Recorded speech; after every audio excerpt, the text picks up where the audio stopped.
Hello friends, welcome to Easy Notes for you online study channel. आप सबके अपने YouTube channel पे आप सभी का बहुत बहुत स्वागत है। फ्रेंड्स, यहाँ पर यूजीसी नेट पेपर 1 का लॉजिकल रीजनिंग यूनिट जो हम सॉल्व कर रहे हैं, और यहाँ पर आज बहुत ही अच्छे क्वेश्चंस लेकर आए हैं, थ्योरी क्लासेस प्लस एमसीक्यू। यानी आज आपको सिर्फ ये नहीं है कि यहाँ पर हम सिर्फ एमसीक्यू दिखाएंगे, यानी उससे रिलेटेड जो एक्सप्लेनेशन है वो भी आपको दिखाएंगे, क्योंकि टाइम कम है। और ऐसे में अगर हम सिर्फ थ्योरी पे जाएंगे तो क्या होगा, हमारे एमसीक्यूज भी छूट जाएंगे, हमें नहीं पता चलेगा कि एक्चुअली में कैसा पेपर आता है। तो जल्दी से सब लोग लाइव आ जाइए और वीडियो को एक लाइक कर दीजिए। आप लोग रेडी हैं? जरा थम्स अप कर दीजिए जो भी रेडी है क्लास के लिए। मोना, आशु, जागृति, जल्दी से बताओ। दीपशिका, जुल्फिकर, खुशबू, सत्येंद्री, उमेश, सुधीर, प्रीति, सिंपल, जूही, दीपिका, प्रियंका। स्टार्ट करते हैं आज की इस क्लास को स्टूडेंट बॉय, क्योंकि ये क्लास बहुत इंपॉर्टेंट होने वाली है। बहुत इजी तरीके से जो फैलेसी है, सबसे बड़ी बात है फैलेसी, मतलब फैलेसी का हिंदी का क्या मतलब होता है? फैलेसी को हिंदी में क्या कहते हैं, कोई बता सकता है? रेडी है ना? हिंदी में फैलेसी का क्या मतलब होता है? भ्रांति।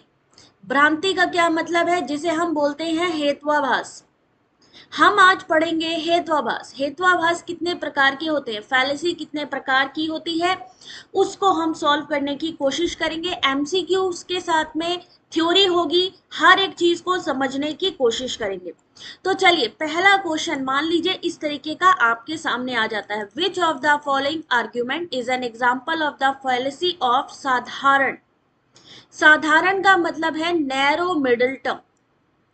ठीक है, हम जब भी कोई प्रीमाइसेस का कंक्लूजन निकालते हैं, किसके आधार पे निकालते हैं? मिडिल टर्म के आधार पे निकालते हैं। तो यहाँ पे अगर इन्होंने कहा है कि साधारण का, ठीक है, अगर हम कहें कि संकीर्ण मध्य अवधि का जो एक उदाहरण है वो इनमें से कौन सा है? आपके सामने ऐसे ही एग्जाम्पल आते हैं एग्जाम में कि बताइए साधारण का कौन सा है, बेगिंग द क्वेश्चन क्या चीज है, एड पॉपुलम का एग्जाम्पल। तो इस तरीके से देखिए, चारों ऑप्शन जो है आपको सेम टू सेम लग रहे होंगे। कौन सा इसका आंसर सही होगा इस क्वेश्चन का? जहां पे साधारण की बात करते हैं, सीधे चलते हैं हम लोग आंसर पे। ऑप्शन नंबर 2, ध्वनि शाश्वत है क्योंकि ये श्रव्य है।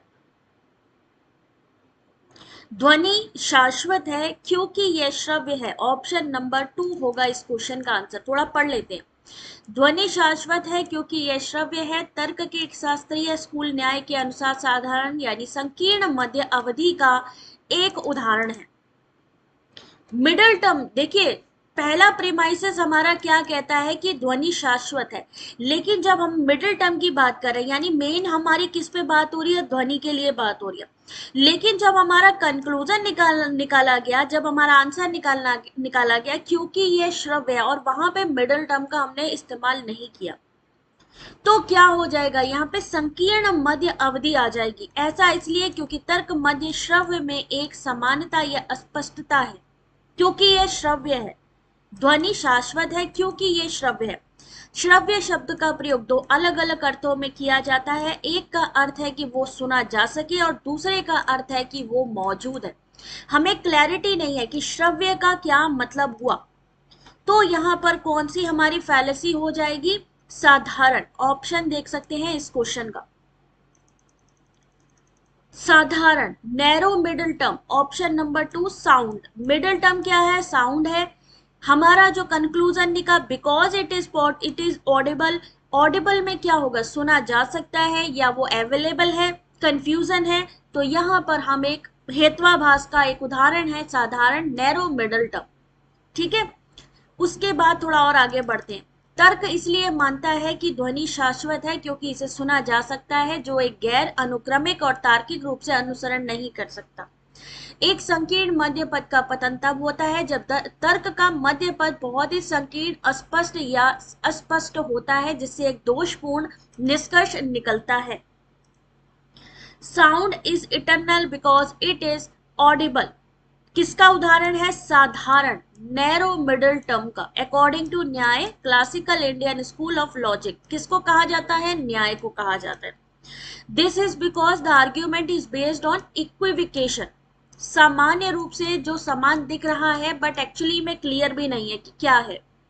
The term audible is being used in two different senses. एक का क्या मतलब है, डेट कैन बी हर्ड और that which exist. The argument therefore assumed that sound is eternal simply because it can be heard, which is non-sequitur and does not logically follow. The fallacy of a narrow middle term, बहुत संकीर्ण यानी छोटा उसका इस्तेमाल हो रहा है, when the middle term of an argument is too narrow, vague and ambitious, leading to a faulty conclusion. Question number 2.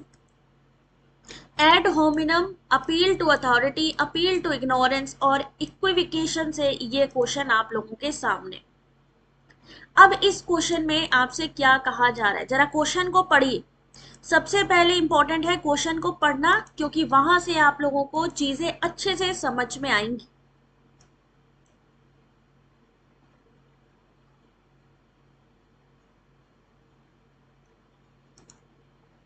जल्दी से, एड होमिनम या आपका यहां पर अज्ञानता की अपील, ये क्या चीज होती है?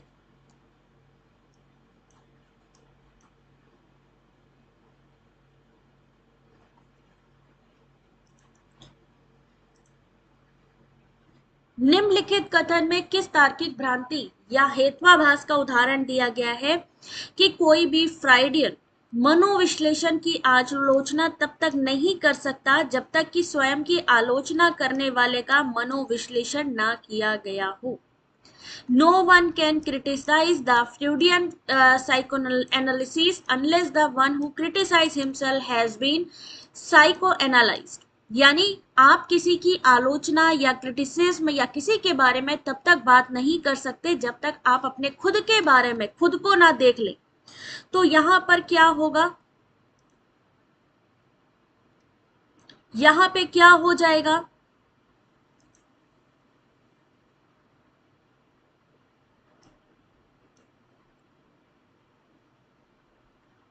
बिना सोचे समझे प्रतिक्रिया देना इस क्वेश्चन का आंसर है। आपको पता ही नहीं आप कह क्या रहे हैं। आपके बारे में अगर कोई आलोचना कर रहा है और आप उसको क्रिटिसाइज कर रहे हैं कि पहले अपने आप को तो देख लो, जब तक कि स्वयं की आलोचना करने वाले का मनोविश्लेषण ना किया गया हो, बिना सोचे समझे प्रतिक्रिया देना किसके अंतर्गत आता है? एड होमिनम कहा जाता है। इसे हम क्या कहते हैं? एड होमिनम कहते हैं। ध्यान से देखिए, एड होमिनम, बिना सोचे समझे कोई प्रतिक्रिया दे देना। यहाँ पे बहुत सारे बच्चे कंफ्यूज होते हैं, और एड होमिनम क्या चीज होती है। इन्होंने एक चीज का यहाँ पर उदाहरण दिया कि भाई आप जब तक हम अपने बारे, पहले अगर आप हमारे बारे में कोई बात करना चाह रहे हैं, पहले अपने बारे में बात कर लो भाई। यानी बिना सोचे समझे आपने रिएक्ट कर दिया, एड होमिनम हो गया। अब दिए गए बयान के उदाहरण के तौर पर तार्किक भ्रम कौन सा है, हेत्वाभास कौन सा है? Add hominem. कोई भी फ्राइडियन मनोविश्लेषण की आलोचना नहीं कर सकता जब तक कि स्वयं की आलोचना करने वाले का मनोविश्लेषण नहीं किया गया। यह विज्ञापन होमिनम का है क्योंकि बयान आलोचना करने वाले व्यक्ति के चरित्र या व्यक्तिगत गुणों पर हमला करता है, बजाय आलोचना की वैधता को संबोधित करने के। यानी वो क्या करता है, अपने आप को बचाने के लिए दूसरे को क्रिटिसाइज कर देता है। वो ये देखता ही नहीं है कि भाई मेरे को क्या कहा गया, उसने मुझे क्यों क्रिटिसाइज किया। उसके बजाय वो क्या करता है, दूसरे पर ही ब्लेम लगाना शुरू कर देता है।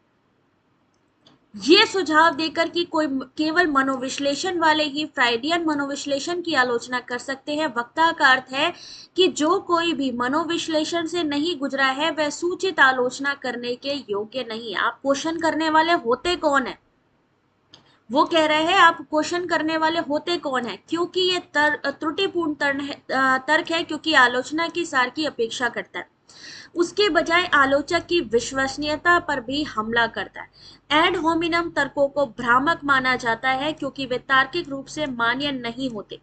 भाई अगर हमें किसी ने क्रिटिसाइज किया या हमारे बारे में किसी ने बात की, हमने उसके बारे में तुरंत ही कोई कमेंट करना शुरू कर दिया। पहले अपने आप को तो देख लो।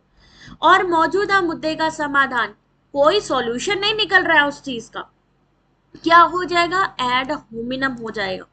यानी अपना बचाव करते हुए आप किसी के गुणों, आप किसी के बिहेवियर पे जब बोलना शुरू करते हैं तो हो जाता है एड होमिनम। बिना जाने बिना पूरी बात के आप जब रिएक्ट करते हैं तो उसे हम कहते हैं एड होमिनम। ठीक है, फिर आता है प्राधिकरण से अपील, यानी अथॉरिटी वाला ये आपका जो क्वेश्चन है वो आता है प्राधिकरण से अपील करना। प्राधिकरण से अपील यानी अपील टू अथॉरिटी। क्या होता है, किसी तर्क का समर्थन करने के लिए किसी प्राधिकारी व्यक्ति की राय या स्थिति का उपयोग किया जाता है। किसके लिए? भ्रांति का मतलब है भ्रम फैलाना, भ्रम फैलाने के लिए। इसका मैंने कई बार आप लोगों को एग्जाम्पल भी दिया है कि मान लीजिए अमिताभ बच्चन है और Amitabh Bachchan ji fair and lovely का यूज कर रहे हैं। फेयर एंड लवली का यूज करें, क्या वो फेयर एंड लवली खुद लगाते होंगे या उनको इससे कोई मतलब है? नहीं। या अक्षय कुमार जी हैं, वो किसका ऐड करते हैं? हार्पिक का ऐड करते हैं, ठीक है। लेकिन क्या वो खुद अपना कभी बाथरूम भी साफ किया उन्होंने? नहीं। लेकिन वो क्या है, मतलब उनको अथॉरिटी नहीं, वो इस फील्ड के है ही नहीं है जो आपको इसके बारे में बता पाया। सलमान खान जी सर्फ का ऐड करते हैं, तो क्या है जो हमारी अथॉरिटी है। अब अगर एक शेफ है, उससे कह दिया जाए, शेफ से कह दिया जाए, शेफ है उसका काम है खाना बनाना, उससे कहा जाए क्रिकेट की कमेंट्री करो, मतलब जो आपकी फील्ड है ही नहीं, आप उसकी तरफ जा रहे हो, तो वो क्या हो जाएगा? प्राधिकरण से अपील हो जाएगा। प्राधिकरण से अपील, अपील टू अथॉरिटी। बहुत ध्यान से सुनते जाना मेरी बातों को, सारी चीजें क्लियर हो जाएंगी। अज्ञानता के लिए अपील, प्राधिकरण से अपील समझ जाना कि जो बंदा उस फील्ड का नहीं है, अगर वो उस बारे में कोई राय दे रहा है तो क्या हो जाएगा? प्राधिकरण से अपील हो जाएगा। अज्ञानता के लिए अपील, अपील टू इग्नोरेंस जिसको कहते हैं, तर्क देना कि प्रस्ताव सत्य है क्योंकि यह गलत साबित नहीं हुआ है या इसके विपरीत। मतलब जिस चीज का प्रूफ नहीं है, दीपिका लक्स का ऐड करती है, बिल्कुल सही, तो क्या है वो उस चीज के लिए थोड़ी ना है, वो तो कोई ऐसा बंदा होना चाहिए जो उस फील्ड से रिलेटेड हो, जो आपकी हेल्थ से रिलेटेड आपको सही जानकारी दे सके, ठीक है ना। अज्ञानता के लिए अपील यानी कि आपने कह दिया कि भाई कोई आपको प्रेमाइसिस दिया गया है वो सच है क्योंकि वो गलत साबित ही नहीं हुआ है, आपको उसके बारे में मालूम ही नहीं है कि वो सही है या गलत है, लेकिन आपने उसको फिर भी एक्सेप्ट कर लिया है कि वो सही है, तो वहां पर क्या हो जाएगा? अज्ञानता के लिए अपील। इक्विविकेशन, समानता, एक तर्क में अलग अलग अर्थों में एक शब्द का उपयोग करना जिससे भ्रामक निष्कर्ष निकलता है। इक्विविकेशन, समान अर्थ समान शब्द यूज करना लेकिन उसके अर्थ अलग अलग है, अलग अलग अर्थों में एक ही शब्द का प्रयोग करना है। इक्विविकेशन, जो एक जैसे लग रहे हैं लेकिन एक्चुअली में वो समान नहीं है, इसे क्या कहते हैं? इक्विविकेशन कहते हैं, ठीक है। बहुत ही आराम से अगर आप इसको देखोगे, ad hominem argument are considered fallacious because they are not logically valid and do not address the issue at the end. Appeal to authority, using the opinion or position of an authority figure to support an argument. Appeal to ignorance, arguing that a proposition is true because it has not been proven false or vice versa. Equivocation, using a term in different senses in an argument leading to a misleading conclusion. Fallacy में अगर आपको ये चीजें समझ में आ गई कि ये क्या होता है, इक्विविकेशन क्या होता है, अपील टू इग्नोरेंस होता है, ठीक है। अब मान लीजिए किसी ने आपसे कहा कि मान लीजिए यूजीसी नेट की सब्जेक्ट वाइज एग्जाम डेट आ गई, ठीक है। अब आपने क्या कहा, कुछ लोगों ने कहा, उन्होंने नोटिस नहीं देखा है लेकिन फिर भी मान लिया कि हाँ ठीक है सबने कहा है तो होगा, सही होगा। प्रूफ नहीं है उस चीज का, ऑफिशियल नोटिफिकेशन नहीं है, लेकिन हमने उसको फिर भी प्रूफ मान लिया, तो क्या हो जाएगा? अपील टू इग्नोरेंस हो जाएगा, यानी हमें उसके बारे में जानकारी नहीं है और उसके बावजूद भी उसको हम सही मान रहे हैं। क्वेश्चन नंबर 3, अभी अभी मैंने इसके बारे में आप लोगों को बताया है, तो इसका आंसर आप लोग करेंगे जल्दी से। इस क्वेश्चन का आंसर आप लोग करिए। अभी अभी ये वाले क्वेश्चन के बारे में मैंने आप लोगों को बताया है। अतुल, रिंकू, निशा, राधा, सोनम आंसर करो, दीपशिखा, गुलफशा, जूही, चिन्मय आंसर करो बेटा, नेहा, प्रियंका। बहुत ही आसान है question. Deepshikha, appeal to ignorance कैसे बेटा? मैरी कॉम के प्रशिक्षकों का कहना है कि उसके पास मुक्केबाजी के लिए एक वास्तविक उपहार है। क्यों? इसलिए क्योंकि उसका कौशल एक उपहार है और इसके लिए किसी भी श्रेय की पात्र नहीं है। मतलब कि वो मुक्केबाजी में बढ़िया काम कर रही है, उसके अंदर स्किल्स है और इसकी वजह से उसको किसी भी क्रेडिट की जरूरत नहीं है। Appeal to authority, red herring, equivocation या begging the question.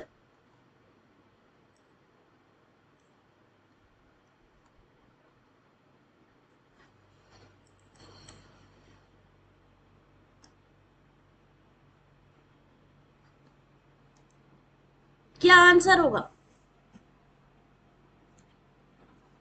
Appeal to authority कहां से आ गया? यहाँ पे तो मुक्केबाजी की ही बात हो रही है, हमारी किसी और बारे में बात ही नहीं हुई है। इक्विविकेशन हो जाएगा इस क्वेश्चन का सही आंसर। इक्विवोकेशन यानी गोलमोल बात करना।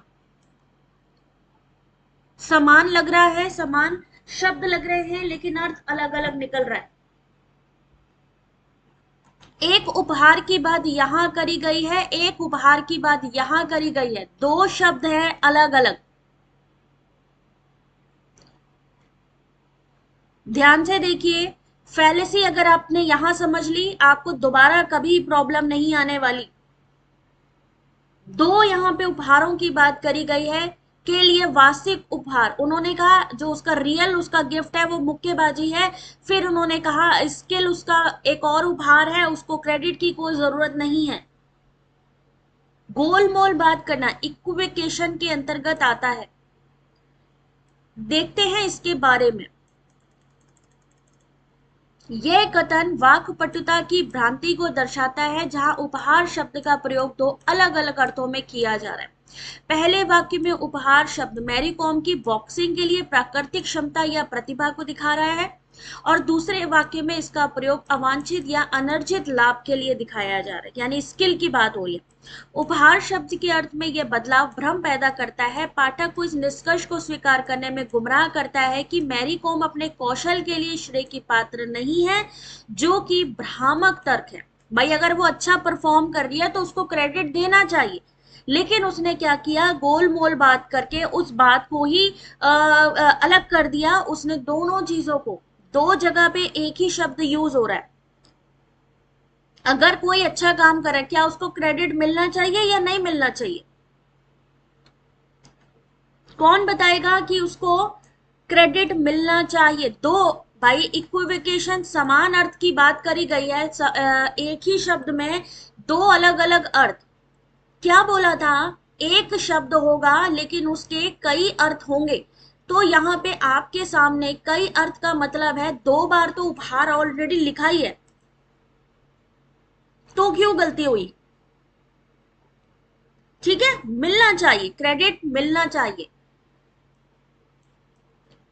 अरे उसके अंदर टैलेंट है तो क्या उसको क्रेडिट नहीं मिलना चाहिए? उसको प्राइज वाइज नहीं मिलना चाहिए? उसके कह देना चाहिए नहीं भैया ठीक है तुम बॉक्सर हो, तुम अच्छी खिलाड़ी हो, तुम्हें क्रेडिट की क्या जरूरत? दो वास्तविक उपहार, रियल गिफ्ट की बात करी गई है, फिर एक और गिफ्ट की बात करी गई है। जब दो बार एक ही शब्द यूज हो रहा है लेकिन दोनों का मीनिंग अलग अलग है, ये अलग प्रकार का टॉपिक है मोना, और इसीलिए ये फैलेसी में मोस्टली लोग गलत कर देते हैं, क्योंकि है तो इजी बट समझ में आने की बात है, समझ में आने की बात है। इक्विवेकेशन जब आपको दो शब्द दिखाई दे रहा है, एक गिफ्ट दिखाई दे रहा है, एक ये गिफ्ट दिखाई दे रहा है। एक रियल गिफ्ट की बात हो रही है कि जो उसका बॉक्सिंग है, जो उसका टैलेंट है, दूसरा उसका दिखाई दे रहा है so because her skill is a gift, उसको कोई क्रेडिट ही नहीं चाहिए, तो उसने उस तर्क को ही भ्रामक बना दिया, है ना? तो ऐसा नहीं है, अगर कोई टैलेंटेड है तो उसको क्रेडिट तो मिलना ही चाहिए। ये हो गया इक्विवोकेशन, दो शब्दों में गोलमोल बात कर दी उसने। फिर प्राधिकरण से अपील, अभी आपको बताया था कि कोई बंदा उस चीज उस विषय का विशेषज्ञ नहीं है, फिर भी अगर वो राय दे रहा है तो प्राधिकरण की अपील हो गई। रेड हेयरिंग क्या होता है? रेड हेयरिंग एक भ्रम है जो तब होता है जब चर्चा किए जा रहे मूल मुद्दे से ध्यान हटाने के लिए एक अप्रासंगिक विषय प्रस्तुत किया जाता है, और इस भ्रांति का प्रयोग अक्सर विषय को किसी अन्य विषय में बदलकर मुख्य तर्क को संबोधित करने से बचने के लिए किया जाता है। रेड हेयरिंग क्या चीज होती है? रेड हेरिंग है कि मान लो मोना है, मोना को मैं पढ़ा रही हूँ यूजीसी नेट, उसको पेपर 1 की तैयारी करा रही हूँ। इतने में जूही आई और जूही ने कहा नहीं मैडम मेरा जो पेपर 2 है वो हिस्ट्री है, हिस्ट्री के बारे में बताइए कि मैं कैसे तैयारी करूँ। तो जो मैं टॉपिक पे डिस्कस कर रही थी, जूही ने मेरा ध्यान भटका दिया और दूसरी तरफ ले गई। या मान लीजिए मैं आप लोगों को स्टडी करा रही हूँ और आपने क्या किया, तुरंत बात करनी शुरू करी, अरे मैडम कब एग्जाम आएगा, कब क्या होगा। यानी जो हमारा मेन मुद्दा है, जो मेन कॉन्सेप्ट है जिस पे हम बात कर रहे हैं, उस मुद्दे से हमें भटकाने का काम होता है रेड हेयरिंग का। रेड हेयरिंग ये भी एक भ्रम है, फैलेसी भ्रम है, हेतवाभास है, फैलेसी आपको गुमराह करने का काम करते हैं ये फैलेसी, भ्रांतियां। मूल मुद्दा जो है उससे ध्यान हटाने के लिए, मूल मुद्दा जो है, जो मेन बात हो रही है उससे भटकाने के लिए जब हम कोई और टॉपिक पे बात करना शुरू कर देते हैं, तब हमारा क्या हो जाता है, रेड हेयरिंग हो जाता है।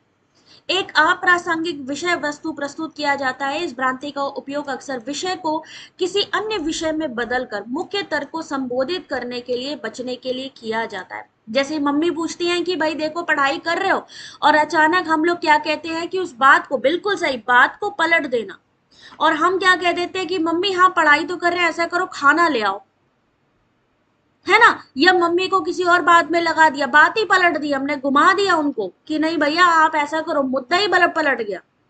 इक्विवेकेशन, जहां पे समान एक ही शब्द लेकिन कई तरीकों से इस्तेमाल किया, जैसे वहां पे गिफ्ट 2 बार इस्तेमाल हुआ, इक्विवेकेशन। जहां पर भी 2 बार किसी शब्द का यूज दिखे, 3 बार दिखे, वहां इक्विवेकेशन कर दीजिए सीधे। इस भ्रांति का प्रयोग प्रयुक्त शब्द के अर्थ को बदलकर दर्शकों या विरोधी को गुमराह करने के लिए किया जाता है, भ्रम फैलाने के लिए किया जाता है। बेगिंग द क्वेश्चन, सवाल पूछने का क्या मतलब है, begging the question. Begging the question मतलब ये एक ऐसा भ्रम है जो तब होता है जब तर्क का निष्कर्ष परिसर में से एक में माना जाता है। इस भ्रांति का प्रयोग अक्सर किसी तर्क को वास्तविकता से अधिक विश्वसनीय लगने के लिए किया जाता है। बेगिंग द क्वेश्चन, तर्क का निष्कर्ष परिसर में से ही एक में माना जाता है। मान लीजिए हमने कोई स्टेटमेंट दी और उसी में ही हमने कंक्लूजन भी निकाल दिया, किसी तर्क को वास्तविकता से अधिक विश्वसनीय लगाने के लिए इसका प्रयोग किया जाता है। ठीक है। इक्विवेकेशन आपको जैसे बताया, the statement is committing the fallacy of equivocation where the term gift is being used in 2 different senses. In the first sentence, term gift refers to Mary Com's natural ability or talent. Second sentence, it is being used to mean an undeserved or unearned advantage.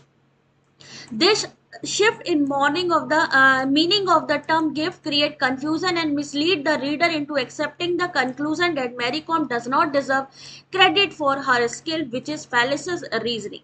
Appeal to authority, red herring. Appeal to authority अभी बताई दी थी. Red herring is a fallacy that occurs when an irrelevant topic is presented to divert attention from the original issue being discussed. Equivocation, this is a fallacy when a term or word is used in a multiple ways and the meaning of term changes within the argument. Begging the question, that occurs when the conclusion of an argument is assumed in one of the premises. The fallacy is often used to make an argument seem more convincing than it is actually it. Clear हो रहा है, clear हो रही है चीजें। चलिए कोई बात नहीं, और आगे बढ़ते हैं और क्लियर होंगी। According to Nyay, classical Indian school of logic, which of the following argument involves the fallacy of anupsamhari? Anupsamhari, non-exclusive middle term.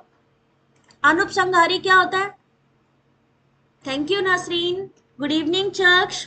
धीरे धीरे, अभी तो आप लोग पढ़ रहे हो, ठीक है, कबीर अभी आप लोग पढ़ रहे हो, अभी स्क्रीन पे देख रहे हो, लेकिन जब इस पीडीएफ को मैं आप लोगों को दूंगी, जो चीज नहीं भी समझ में आई है वो भी आप लोगों को समझ में आनी स्टार्ट हो जाएगी। नॉन एक्सक्लूसिव मिडल टर्म किसको कहते हैं? अनुपसंहारी को कहते हैं नॉन एक्सक्लूसिव मिडल टर्म।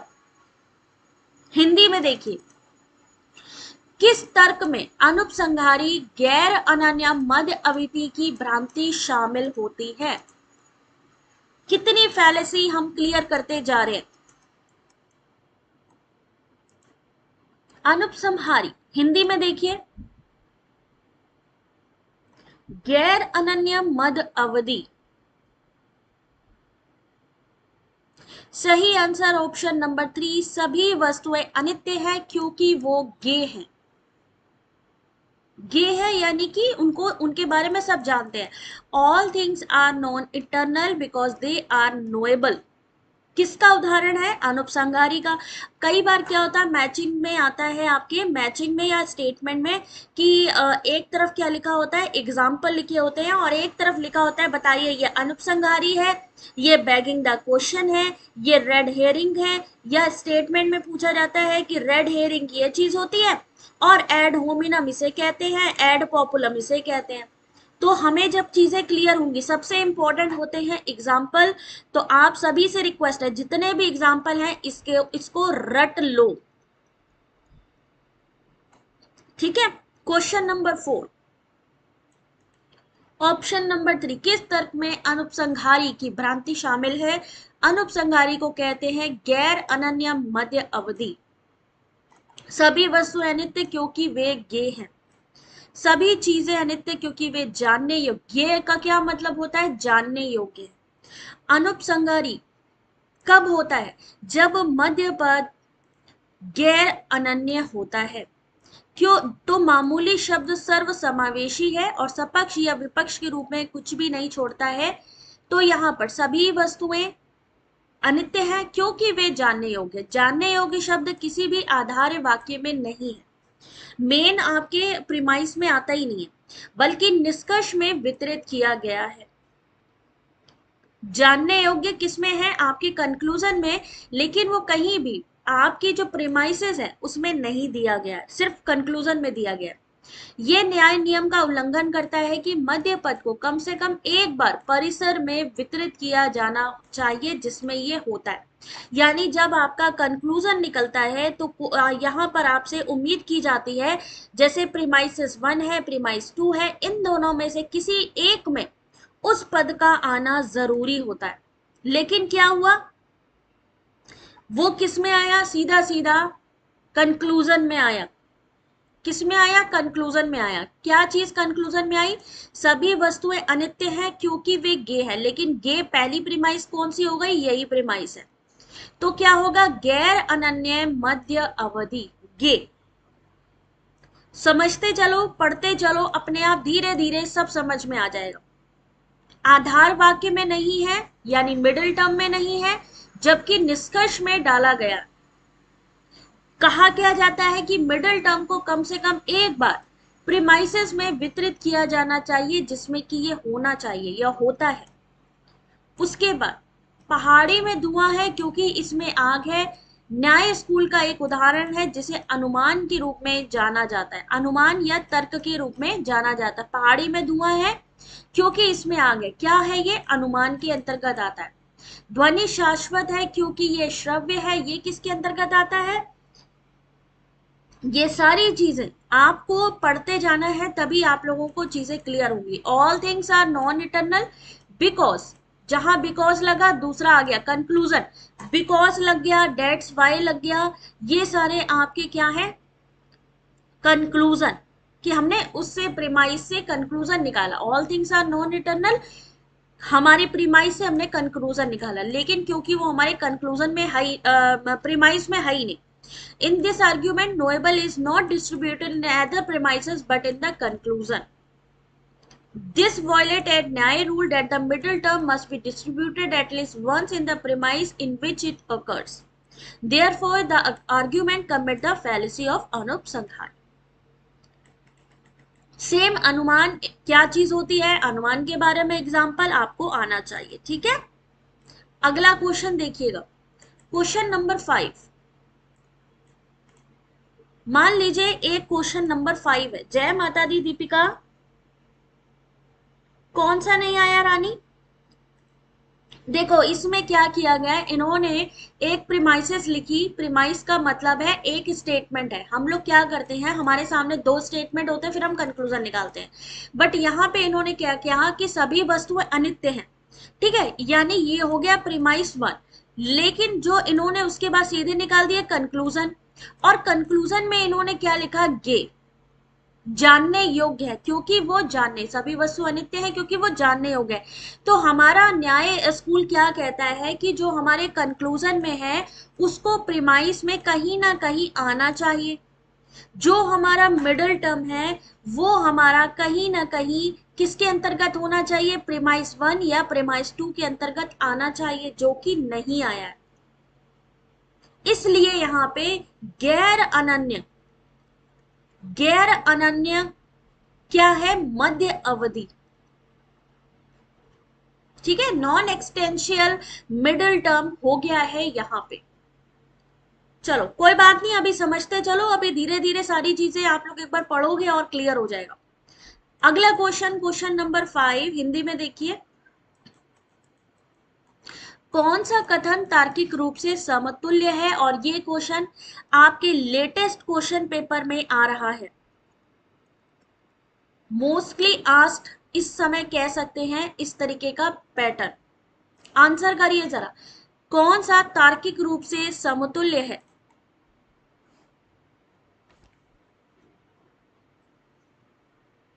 कुछ जानवर पक्षी हैं, कुछ जानवर गैर पक्षी नहीं है, कुछ गैर पक्षी गैर पशु नहीं है, और कुछ पक्षी जानवर हैं।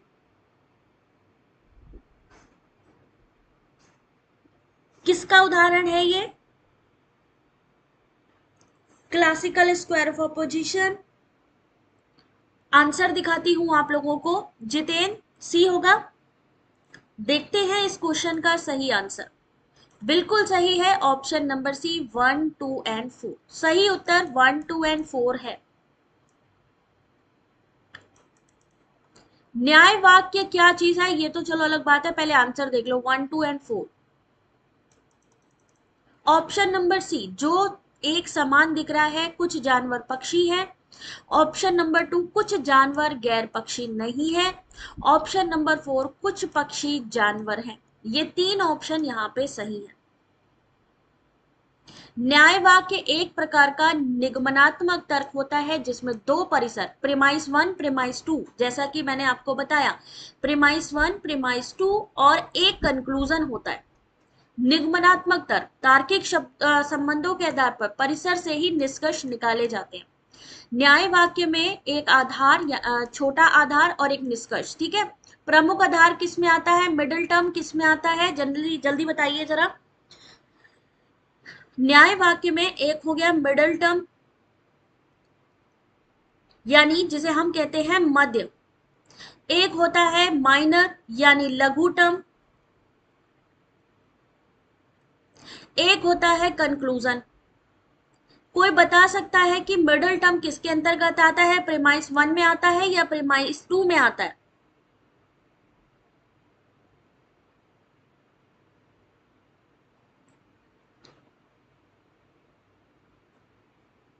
प्रीमाइस वन में आता है या प्रीमाइस टू के अंतर्गत आता है, कौन सा आता है जरा एक बार ही बताना, जिसको भी इसके बारे में पता हो, मिडिल टर्म और माइनर टर्म। याद रखिए, हमेशा एग्जाम में पूछा जाता है कि middle term, premise, middle term यानी मध्य टर्म, इसी के आधार पर आपका कंक्लूजन निकलता है। P1 यानी प्रीमाइस वन में आता है, परिसर वन में आता है। ठीक है, माइनर टर्म किस में आता है, परिसर टू में आता है। प्रमुख आधार एक सामान्य कथन है जो कि दो चीजों के बीच एक व्यापक संबंध स्थापित करता है। मामूली आधार या गौड़ पद भी कहते हैं, लघु को और हम क्या कहते हैं, गौड़ पद भी कहते हैं। एक विशिष्ट कथन जो प्रमुख आधार से संबंधित होता है। निष्कर्ष क्या होता है, एक बयान जो प्रमुख और गौड़ पद या प्रमुख या मध्य पद और माइनर टर्म के तार्किक रूप से अनुसरण करता है। कथन एक कहता है कि कुछ जानवर पक्षी हैं, जिसका अर्थ है जानवरों के सेट और पक्षियों के सेट के बीच एक गैर खाली चौराहा है या एक जगह है।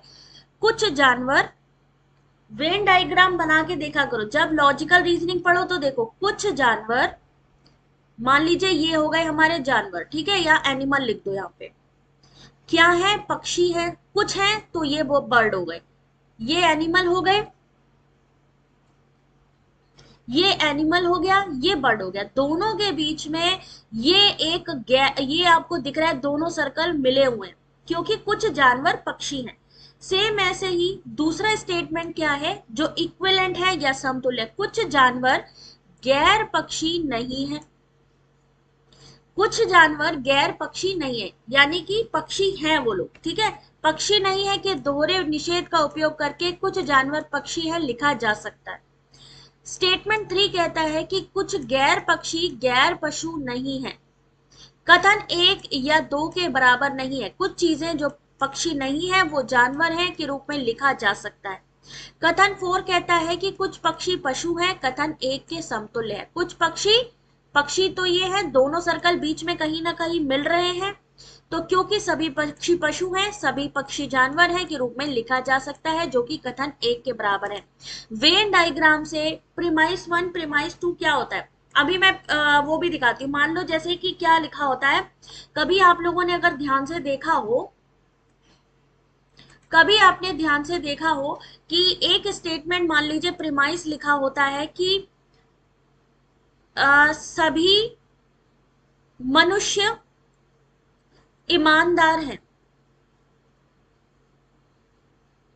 सभी मनुष्य ईमानदार हैं।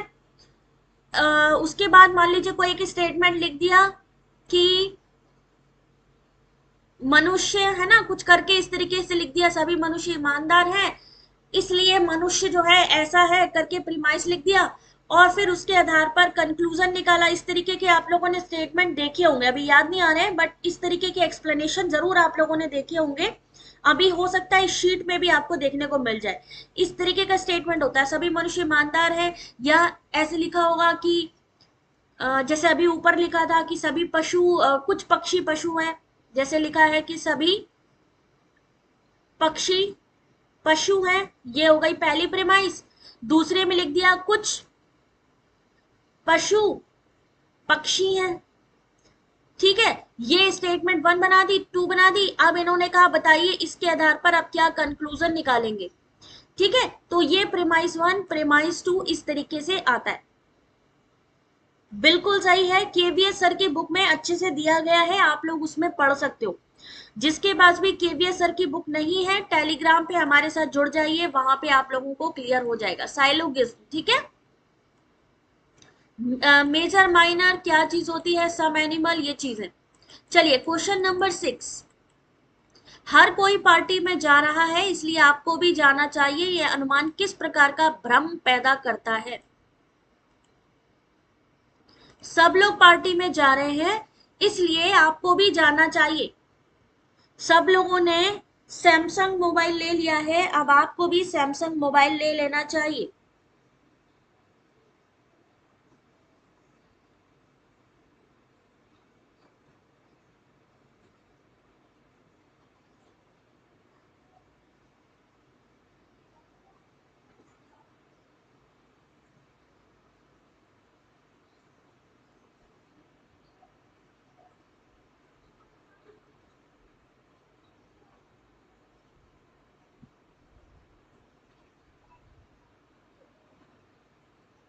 यहाँ पे क्या हो जाएगा, हर कोई पार्टी में जा रहा है, आपको भी जाना चाहिए। हर कोई टेलीग्राम ज्वाइन कर रहा है, आपको भी टेलीग्राम को ज्वाइन करना चाहिए। क्या होएगा,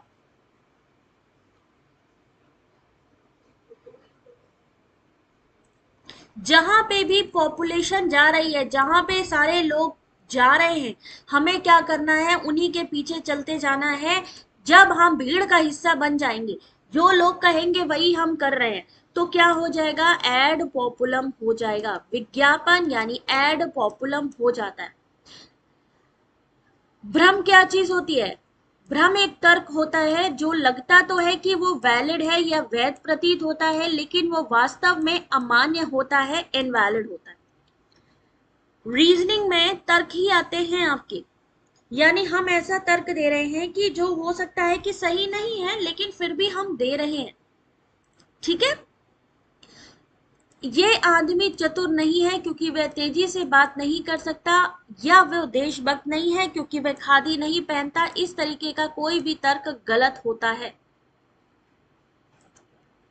अपील टू इमोशन क्या चीज होती है? लोगों की भावनाओं, पूर्वाग्रहों का उनके कारण के बजाय उन उपयोग करना सबसे आम भ्रम होता है।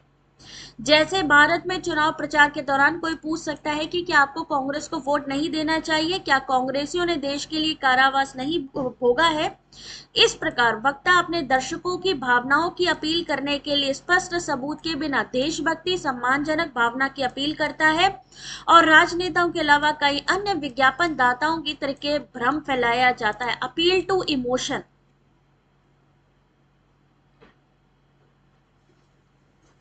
आप क्या कर रहे हैं? जहां पे एड पॉपुलम, जहां भीड़ जा रही है आप भी वहीं पर ही जा रहे हैं, ठीक है। अगर हम अपील टू इमोशन करें, हमें पता है कि कौन किसकी वजह से सेंसिटिव है, कौन सी किसकी फीलिंग है।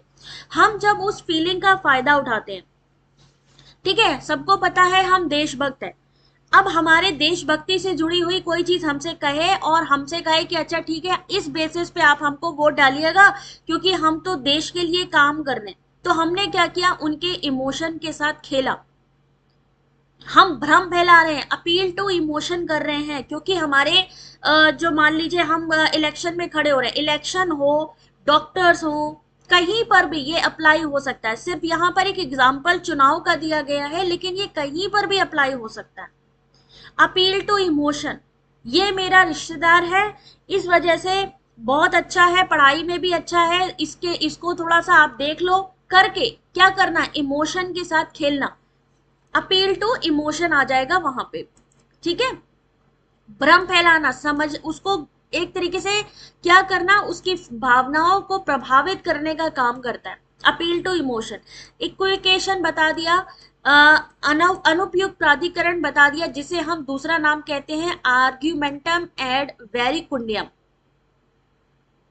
अपील टू अथॉरिटी को हम दूसरे नाम से किस नाम से जानते हैं?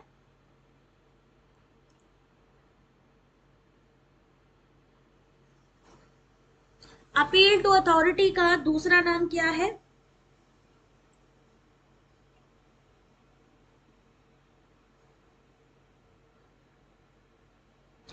अभी जिन्होंने छोड़ी है क्लास, वो सोचिए कि कितनी इंपॉर्टेंट क्लास छोड़ रहे हैं, क्योंकि ये टॉपिक ऐसे हैं जहां से आपके 3 से 4 क्वेश्चन आते ही आते हैं।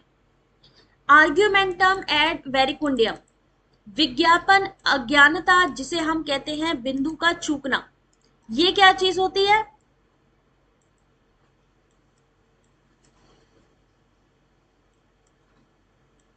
मिसिंग द पॉइंट या एड इग्नोरशियो।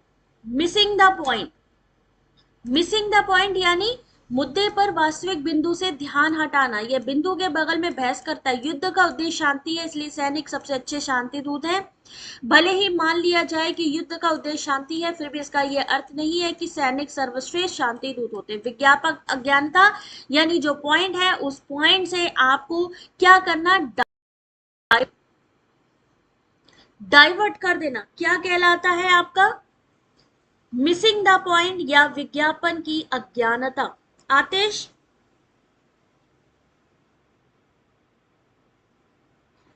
अच्छा जरा एक बारी वो लोग अपने हाथ उठाओ जिसको लग रहा है कि भाई क्लास बहुत इंपॉर्टेंट है और हमें चीजें समझ में भी आ रही है। किसको किसको यहाँ पे फैलेसी समझ में आ रही है, जरा एक बारी हाथ उठाओ, हमें भी पता चले कि किस किस को समझ में आ रही है। बातों से ध्यान हटाना, पारुल बिल्कुल। मिसिंग द पॉइंट यानी हमने मिस कर दिया जो हम पॉइंट बात करना चाह रहे थे। जो जिनको जिनको समझ में आ रहा है वो लोग हाथ उठाओ जरा। कराटे गुरु आ रहा है बेटा, वेरी गुड। और किसको समझ में आ रहा है? सतीश को, भारती को, वेरी गुड बेटा। मुन्ना, मोना, चक्ष, निशा, वेरी गुड। यानी चीजें क्लियर हो रही हैं और यहां से क्वेश्चन आ भी रहे हैं। Very good job, very good job. ठीक है संगीता, सब समझ में आ रहा है, सबको सब समझ में आ रहा है, क्लियर हो रहा है। ऐसी जैसे क्लासिकल स्क्वायर ऑफ ऑपोजिशन में आप लोगों को सारी चीजें एकदम रटी हुई है ना, ऐसे ये भी रट जाएगा। आर्ग्यूमेंटम एड पॉपुलम फैलेसी क्या है? स्टेटमेंट में पूछा जा सकता है, is a type of arguing which appear to be valid but actually invalid. Equivocation, difference आ सकता है। एड इग्नोर्शियो या मिसिंग द पॉइंट क्या होता है, दोनों के बीच में डिफरेंस आया भाई एक बार ही में बता देंगे। Question number 7। पारुल कोई बात नहीं, अभी धीरे धीरे सब समझ में आएगा क्योंकि ये टॉपिक बहुत से बच्चों ने पहले पढ़ा ही नहीं है, तो नया है ना। Of course you want to buy a golden pear brand phone, golden pear phone look good in one's hand and all the Bollywood star can be seen carrying them these days. बेशक आप एक गोल्डन पियर ब्रांड का phone खरीदना चाहते हैं, golden pear phone हाथ में अच्छे लगते हैं और बॉलीवुड के तमाम सितारे इन दिनों उन्हें हाथ में लिए देखा जा सकता है। यानी एक फोन की बात हो रही है कि अच्छे होते हैं, आजकल बॉलीवुड वाले भी इसको जो है पहनते हैं, तो यहाँ पे क्या हो जाएगा,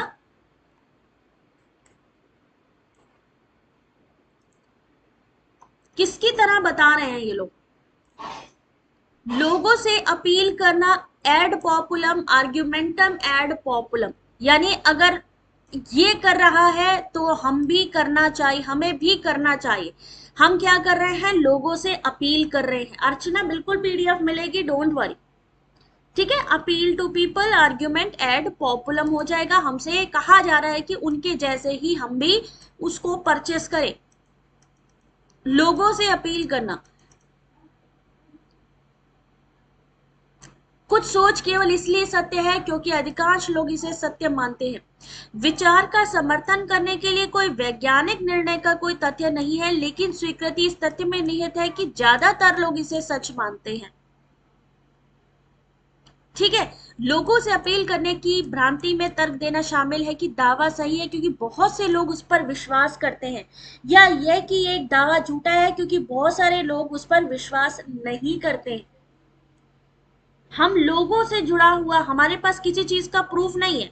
भ्रम का मतलब है हमें पता नहीं है कि वो चीज सही है या नहीं सही है, बट हमको लग रहा है कि हाँ भाई सारे लोग इस तरीके को उसको फॉलो कर रहे हैं, हमें भी फॉलो करना चाहिए। अपील टू पीपल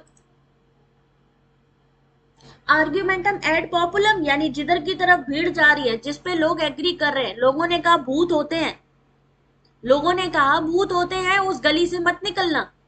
फिर हमने क्या किया, उस गली से निकलना बंद कर दिया, हालांकि हमने नहीं देखा कि उस गली में भूत है कि नहीं है, हमने नहीं देखा, उसका अस्तित्व हम नहीं जानते कि है भी कि नहीं है। लेकिन क्योंकि सब लोग कहते हैं कि भैया उस गली से मत निकलना, नहीं तो वहां पे तुम्हारे साथ ऐसा हो जाएगा या वैसा हो जाएगा, जिसका हमारे पास कोई साइंटिफिक प्रूफ नहीं है, हम उसे क्या कहेंगे, आर्ग्यूमेंटम एड पॉपुलम, तर्क देना उस चीज के लिए। The fallacy of appeal to the people consists of arguing that a claim is true because a lot of people believe it, or that a claim is false because a lot of people do not believe it. ठीक है, समझ में आई ये बात। Question number 8। Planets are big, therefore the atom from which they are made are big. This inference commit which kind of fallacy? ग्रह बड़े होते हैं इसलिए वे परमाणु जिनसे वो बने हैं वो बड़े हैं, ये अनुमान किस प्रकार का भ्रम पैदा करता है। भूतों से डर नहीं लगता, किसको किसको भूतों से डर नहीं लगता। दीपिका को तो भूत अच्छा सपने में दिखते हैं। लकीर का फकीर बन जाना चलो अभी बताओ बेटा, इसका आंसर क्या लग रहा है आप लोगों को। चक्ष ने आंसर किया option number 1, fallacy of division, यानी विभाजन की भ्रांति। अस्पष्टता, समानता, एड पॉपुलम एक अलग चीज हो गया, लेकिन क्या हो जाएगा, विभाजन की भ्रांति, विभाजन का भ्रम। किससे संबंधित है, यहाँ पे अलग अलग खंड, तार्किक तर्क खंड से संबंधित है। एक भ्रम तर्क के निर्माण में अमान्य या दोषपूर्ण या गलत इसलिए उपयोगी होता है, एक झूठा तर्क वास्तव में जितना है उससे बेहतर दिखने के लिए, यानी भ्रम पैदा करना अल्टीमेटली। औपचारिक अनौपचारिक दो तरीके के होते हैं, फॉर्मल और इनफॉर्मल फैलेसी। फॉर्मल में क्या होता है, तर्क की संरचना या रूप में पता लगाने योग्य दोष या दृष्टि, एक दोष जिसका केवल तर्क की सामग्री की जांच करके पता लगाया जा सकता है। आपसे फॉर्मल और इनफॉर्मल यानी औपचारिक अनौपचारिक भ्रांति के बारे में अंतर भी पूछा जा सकता है, इसलिए इसको बहुत अच्छे से पढ़ लेना, रट लेना। विभाजन की भ्रांति, तर्क में त्रुटि तब होती है जब एक कारण है कि जो कुछ पूरे के लिए सही है वह सभी या कुछ भागों के लिए भी सत्य होना चाहिए। मोबाइल महंगा है और योग्य है, इसलिए इसका हर स्पेयर पार्ट भी महंगा होगा। यानी एक भाग अगर कुछ कहता है तो हम उसके आधार पर बाकी भागों के बारे में भी जब हम बात करने की कोशिश करते हैं। ग्रह बड़े हैं तो हमने कह दिया अच्छा वो बड़े परमाणु से बने हैं, हमने एक पार्ट को देखते हुए बाकी चीजों को भी सच मान लिया। जो कुछ पूरे के लिए सत्य है वो सभी के लिए या कुछ भागों के लिए भी सत्य होगा। विभाजन की भ्रांति, मोबाइल महंगा है, योग्य है, तो इसका स्पेयर, हम मोबाइल की बात कर रहे हैं लेकिन क्योंकि वो अच्छा है तो हमने मान लिया, तो अच्छा इसका मतलब है इसका जो स्पेयर पार्ट है वो भी महंगा होगा और योग्य होगा। अस्पष्टता, जब कई परिभाषाओं के साथ एक अस्पष्ट वाक्यांश आता है, सबके एग्जाम्पल रट लीजिएगा, 100% आएंगे। निष्कर्ष का समर्थन नहीं करता है स्पष्टता, ये भ्रांतियां निगमनात्मक तर्कों के रूप में दिखाई देती है, विशेष रूप से तुल्यता की भ्रांतियां। जैसे सभी भ्रंगों यानी भौरों के 6 पैर होते हैं, जॉन लेनिन एक भ्रंग है इसलिए जॉन लेनिन के 6 पैर होते हैं। अस्पष्टता की गिरावट यानी अस्पष्टता की बात करना।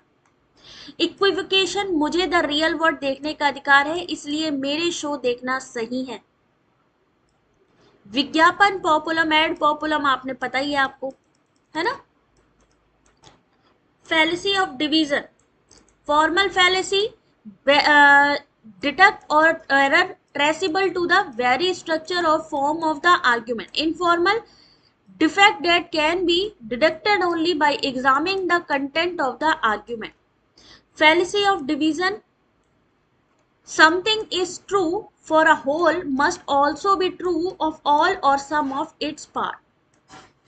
Fallacy of ambiguity, जिसे हम कहते हैं अस्पष्टता, unclear phrase with multiple definition, क्योंकि उसके 6 पैर हैं, जॉन लेनन एक भौरा है तो उसके भी 6 पैर होंगे, ठीक है। अगला यहाँ पे फैलेसी का, आर्ग्यूमेंट का, ये आपके सामने एक क्वेश्चन रख रही हूँ, क्वेश्चन नंबर 9 आंसर करिएगा।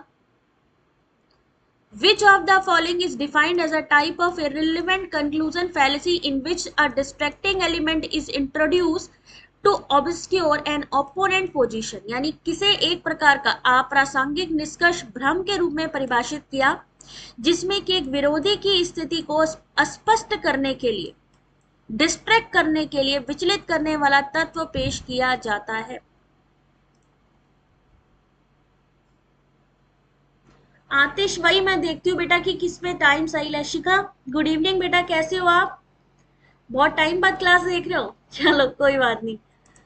क्वेश्चन नंबर 9, आपको क्या कहा था? ध्यान भटकाना एक अप्रासंगिक निष्कर्ष के रूप में विरोधी को स्पष्ट करने के लिए विचलित करने वाला element introduce to obscure an opponent position, distracting, जहां पर भी डिस्ट्रैक्टिंग आ जाएगा, टॉपिक से ध्यान हटाने की बात आ जाएगी, क्या हो जाएगा? रेड हेयरिंग हो जाएगा। वेरी गुड जॉब, आ गया समझ में, समझ में आ गया ना। अब तो इनको देखोगे तो तुम लोग कहोगे अच्छा बेटा। एक रेड हेयरिंग एक अप्रासंगिक निष्कर्ष भ्रम है जिसमें प्रतिद्वंदी की स्थिति को स्पष्ट करने के लिए विचलित करने वाला या डिस्ट्रैक्ट करने वाला तत्व पेश किया जाता है। रेड हेयरिंग नाम एक शिकार के दौरान एक गंध निशान से शिकारी को विचलित करने के लिए स्मोक्ड मछली की मजबूत गंध का उपयोग करने का अभ्यास किया जाता है। मुख्य मुद्दे से दूर करने के लिए डिजाइन किया गया है। रेड हेयरिंग का उपयोग अक्सर दर्शकों को हेरफेर या धोखा देने के लिए किया जाता है। ये वैध या प्रेरक तर्क नहीं माने जाते।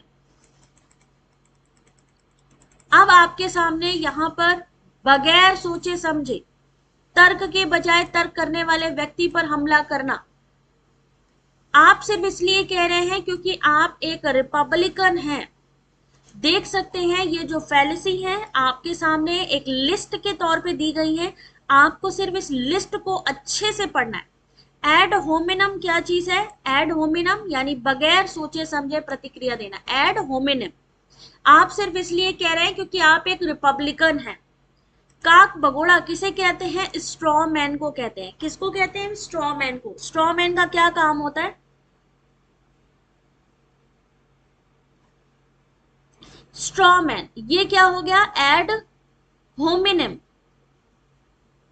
स्ट्रॉमैन आपने देखा होगा कि कभी कभी गांव में एक पुतला टाइप का खड़ा होता है जिससे कि चिड़िया आपके खेत ना खा पाए। यानी हमला करना आसान बनाने के लिए किसी प्रतिद्वंद्वी की स्थिति को विकृत करना या बढ़ा चढ़ाकर पेश करना। तो आप कह रहे हैं कि हमें सभी कानूनों को खत्म कर देना चाहिए और लोगों को जो कुछ भी करना है उन्हें करने देना चाहिए। स्ट्रॉमैन क्या होता है? ठीक है, यानी हमने क्या किया? चिड़ियों को लगना चाहिए कि भाई एक पुतला खड़ा है और वो डर के मारे हमारे जो है खेतों में ना आए। उसके बाद रेड हेरिंग, प्रतिद्वंदी की स्थिति को अस्पष्ट करने के लिए, ध्यान भटकाने के लिए। हाँ, लेकिन इस शहर में अपराध दर क्या है? रेड हेरिंग, विचलित करने वाला, डिस्ट्रैक्ट करना, मिथ्या दुविधा। मिथ्या दुविधा क्या चीज होती है? फॉल्स डिलेमा कहते हैं जिसे, फॉल्स डिलेमा कहते हैं जिसे।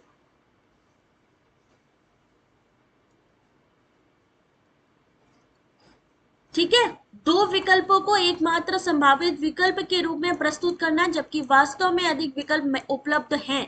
या तो आप हमारे साथ हैं या आप हमारे खिलाफ हैं। दुविधा पैदा कर दी। दो चीजों के बीच में, दो विकल्पों के बीच में दुविधा पैदा करना। परिपत्र तर्क क्या कहलाता है? परिपत्र तर्क इंग्लिश में क्या कहते हैं? Circular reasoning.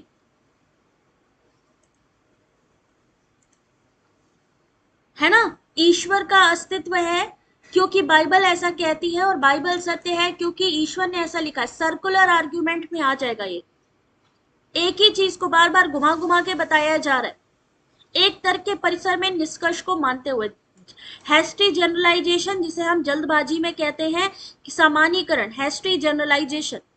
अपर्याप्त साक्ष्य के आधार पर निष्कर्ष निकालना। सभी मैक्सिकन अपराधी हैं, हमें हालांकि पता नहीं है कि कुछ मैक्सिकन अपराधी हैं या एक दो हैं, लेकिन हमने सभी को ही जल्दबाजी में, सभी को ही हमने एक्सेप्ट कर लिया। अच्छा ठीक है, सारे मैक्सिकन अपराधी। स्लिपरी स्लोप, फिसलन वाली ढलान। स्लिपरी स्लोप, ये मानते हुए एक छोटा सा परिवर्तन अनिवार्य रूप से बहुत बड़े अवांछनीय परिवर्तन का कारण बनेगा। अगर हम समलैंगिक विवाह की अनुमति देंगे तो अगली बात तो आप जानते ही हैं, लोग कुत्तों से भी शादी करने लगेंगे।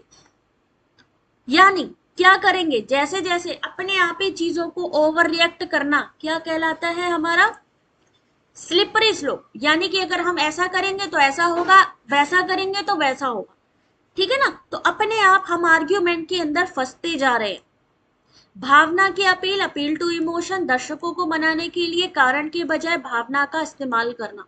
उन मासूम बच्चों के बारे में सोचिए जो इस नीति से प्रभावित होंगे। अनुचित प्राधिकरण अपील, विशेषज्ञता के अपने क्षेत्र के बाहर किसी विषय पर प्राधिकरण का हवाला देना। मैंने ऑनलाइन पढ़ा है कि टीके ऑटिज्म का कारण बनते हैं, इसलिए वे खतरनाक होने चाहिए।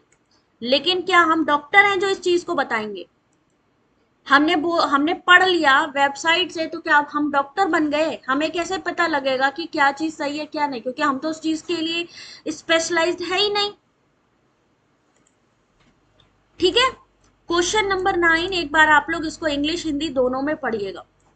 Add hominem, straw man, red herring, false dilemma, circular reasoning, hasty generalisation, slippery slope, appeal to emotion, appeal to inappropriate authority. जरा वो लोग हाथ उठा लो अपना जरा एक बार, जिनको लगता है कि आज का फैलेसी का ये जो चैप्टर है, आज जो ये थ्योरी क्लास है, थ्योरी प्लस एमसीक्यूज, उनके लिए इंपॉर्टेंट साबित होने वाली है। और जल्दी से वीडियो को लाइक शेयर करना है।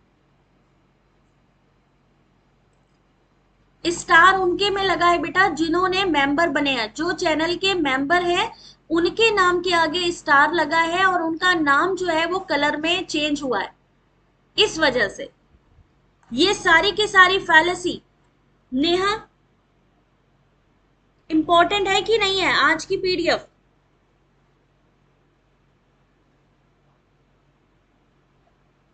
एक पीडीएफ में इतनी सारी चीजें।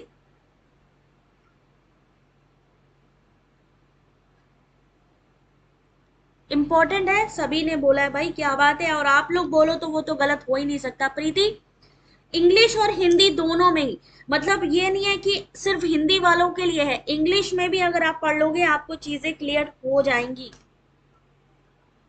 ठीक है, अगला देखिएगा, question number 10। Sound is eternal because it is produced, commit which of the following fallacy. ध्वनि शाश्वत है क्योंकि ये उत्पन्न होती है। वहां पे क्या था, क्योंकि वो श्रव्य है, क्योंकि ये उत्पन्न होती है। कौन सा मिथ्या दोष है?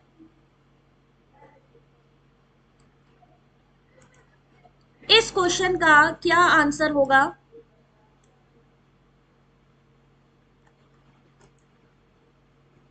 अल्फाबेट वाला रीजनिंग जल्दी से कराएंगे बेटा, don't worry.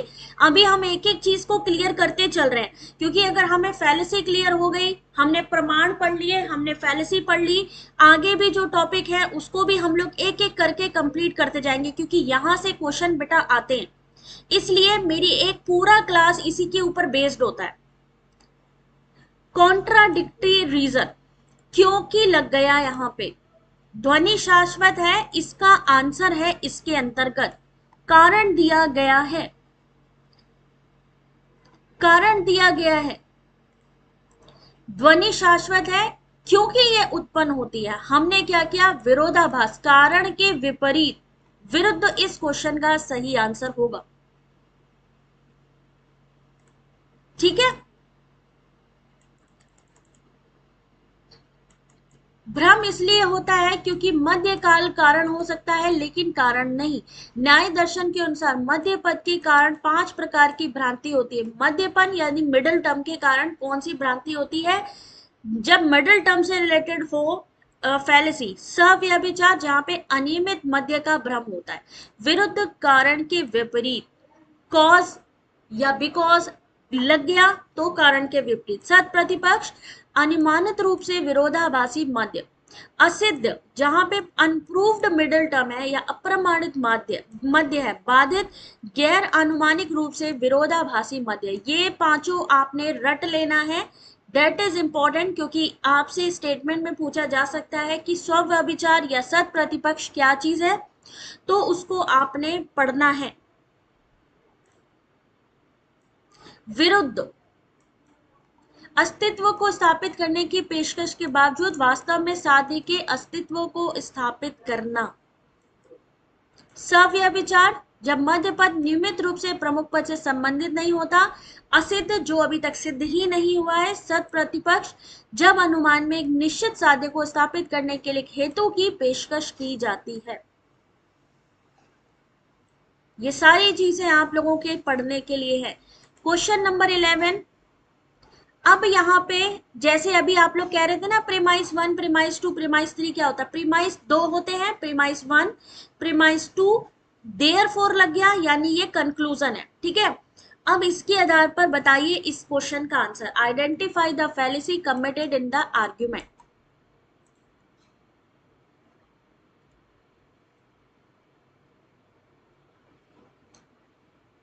Thank you Deepika, thank you for blessings. Answer करो बेटा। Some birds are not beautiful creatures. All dogs are beautiful creatures. Therefore, no dogs are birds. Chaksh, middle term कौन सा है बेटा इसमें?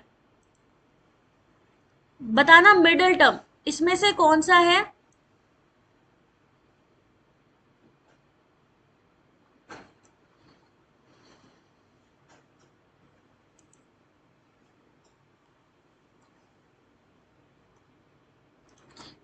हिंदी में देखिए इस क्वेश्चन को। कुछ पक्षी सुंदर प्राणी नहीं है, सभी कुत्ते सुंदर प्राणी हैं, इसलिए कोई भी कुत्ता पक्षी नहीं है। इन्होंने कहा, जो न्याय फिलोसॉफी है वो कहती है, लॉजिक, कि प्रीमाइस 1 से आपका कंक्लूजन आना चाहिए, क्योंकि प्रीमाइस 1 में क्या है, आपका मिडिल टर्म होता है। क्या होता है? मिडिल टर्म होता है। मिडिल टर्म से ही आपका कंक्लूजन निकलता है। तो मिडिल टर्म इसमें से कौन सा है? Middle term, major term, beautiful creatures.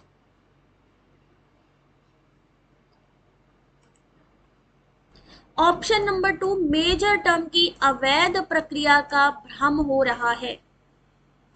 कोई भी सेंटेंस यहां से नहीं लिया गया, कोई भी पक्षी सुंदर प्राणी नहीं है, सभी कुत्ते सुंदर प्राणी हैं और कोई कुत्ता पक्षी नहीं है। मेजर टर्म की अवैध प्रक्रिया का भ्रम, एक तर्क के निर्माण में अमान्य या अन्यथा दोषपूर्ण तर्क या गलत चाल का उपयोग किया जाता है। अवैध प्रमुख जो भ्रम है वो क्या चीज है? अमान्य है क्योंकि इसका प्रमुख शब्द मुख्य आधार वाक्य में विभाजित है लेकिन निष्कर्ष में वितरित है। कुछ पक्षी सुंदर प्राणी नहीं है, सभी कुत्ते सुंदर प्राणी हैं, इसलिए कोई कुत्ता पक्षी नहीं है। प्रमुख पद निष्कर्ष का विधेय है। इस उदाहरण में प्रमुख शब्द कौन सा है? पक्षी, क्योंकि वह शब्द है जो प्रमुख आधार में विधेय और निष्कर्ष के रूप में प्रकट होता है। कौन सा था? पक्षी था। इसलिए तर्क में दिया गया है प्रमुख अवधि की अवैध प्रक्रिया का भ्रम। अब वितरित क्या है एक बारी पढ़ लेना, मैं जल्दी जल्दी क्योंकि 1 घंटा हो गया है तो एक बार आप लोग इसको पढ़ लेना। अनन्य परिसर का भ्रम क्या होता है? पढ़ना जरूरी है भाई, देखो। Illicit major, fallacy of undistributed middle, illicit minor fallacy, fallacy of exclusive premises. इसको पढ़ना जरूरी है, बिना पढ़े नहीं आएगा। नेक्स्ट क्वेश्चन जल्दी से देख लो, इसके बाद के क्वेश्चन आपने खुद से पढ़ने हैं। Nobody has even proved that immoral behavior by elected official erodes public morality. Therefore, we must conclude that such behavior does not erode public morality. इनमें से कौन सा भ्रांति प्रतिबद्ध है? ये इतने सारे क्वेश्चन हैं और इनमें से कोई ना कोई क्वेश्चन आपको जरूर से जरूर रिपीट हो जाएगा।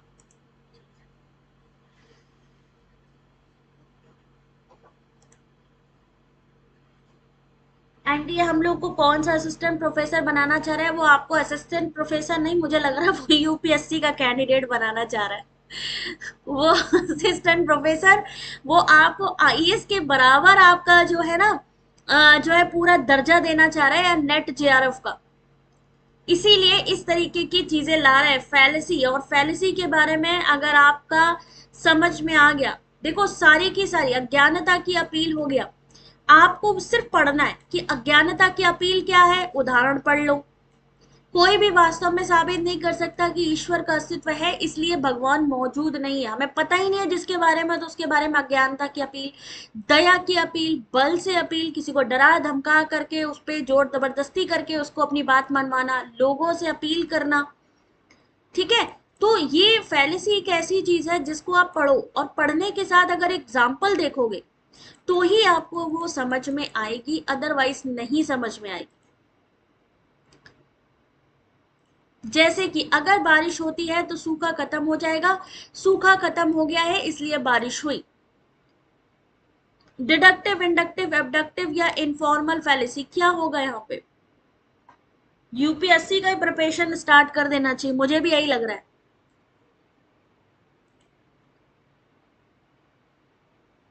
देख सकते हैं अभी हम सिर्फ फैलेसी पे बैठे हैं। कई तो ऐसे हैं चैनल वाले जिन्होंने थ्योरी क्लासेस ही बंद कर दी, सीधे एमसीक्यू से स्टार्ट कर दिए। डिडक्टिव फैलेसी, अब इस डिडक्टिव फैलेसी में क्या होता है? वहां पे लागू होती है जहां निष्कर्ष का विस्तार इसके परिसर के बराबर या कम होता है। उदाहरण, सभी मनुष्य नश्वर हैं और सुकरात मानव है, इसलिए सुकरात नश्वर है, एक निगमनात्मक तर्क कहलाता है।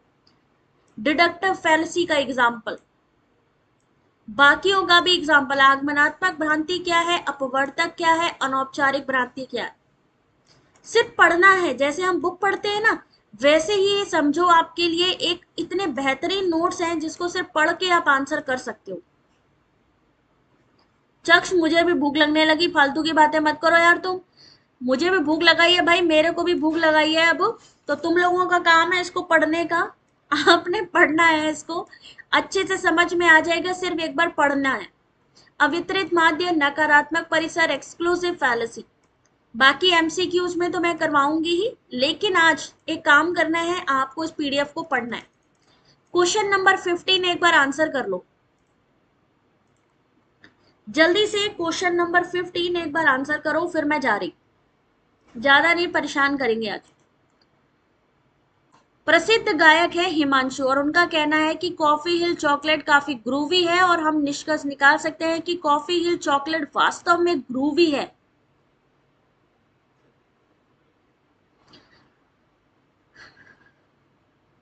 सोचिए, लोग 1 घंटे में पूरा का पूरा यूनिट कवर कर दे रहे हैं, मुझे तो ये समझ में नहीं आ रहा है 1 घंटे में हम फैलेसी नहीं कवर कर पा रहे।